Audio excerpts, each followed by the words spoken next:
La conquista del reino nazarí en 1492, la reina Isabel encomienda la evangelización de la población mahometana a Fray Hernando de Talavera, que entonces era su confesor y también era consejero de los reyes, es decir, es persona de máxima confianza de los reyes.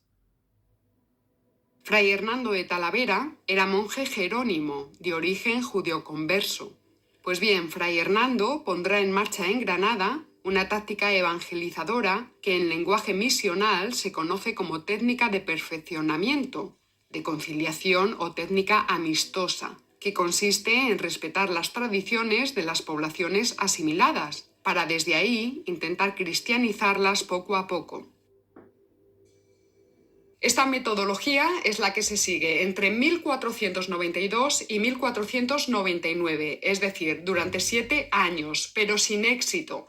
Y en este punto vamos a conectar con un fenómeno de nuestro presente, un fenómeno del máximo interés. Isabel la Católica pensó ingenuamente que podía llevarse a cabo la evangelización de los musulmanes de Granada, pero la historia nos demuestra una y otra vez que dicha tarea es muy complicada. En la Europa de nuestros días observamos el fenómeno prodigioso del incremento de cristianos convertidos al Islam, pero no observamos el fenómeno inverso. Quienes sostienen la idea bobalicona del diálogo entre religiones y culturas no se dan cuenta de que el Islam ni quiere ni puede integrarse. Atención con esto, ni quiere ni puede integrarse.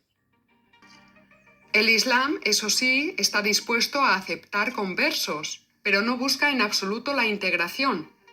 Ese ha sido el gran error de Francia, pensar que la religión musulmana era una magnitud despreciable, pensar que la grandeur de la Ilustración y sus ideales de libertad, igualdad y fraternidad iban a convencer a la población musulmana asimilada de sus territorios en África. Pero eso no ha ocurrido.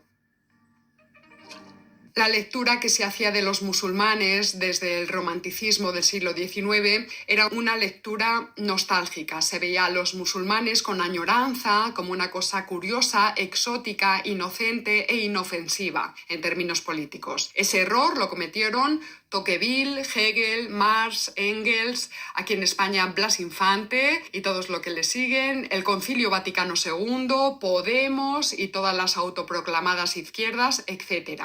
Y el problema estriba en no entender que el Islam no es una magnitud despreciable. En las últimas décadas, los regímenes islámicos están derivando hacia la ortodoxia fundamentalista, no hacia la laxitud religiosa para ecualizarse a nuestras democracias liberales secularizadas, sino todo lo contrario. Pues bien, Isabel de Castilla tardó 7 años en entender la extrema dificultad de llevar a cabo la evangelización de los musulmanes granadinos, de manera que tras la sublevación de los moriscos en 1499, los reyes católicos encomiendan al cardenal Cisneros la pacificación de la zona.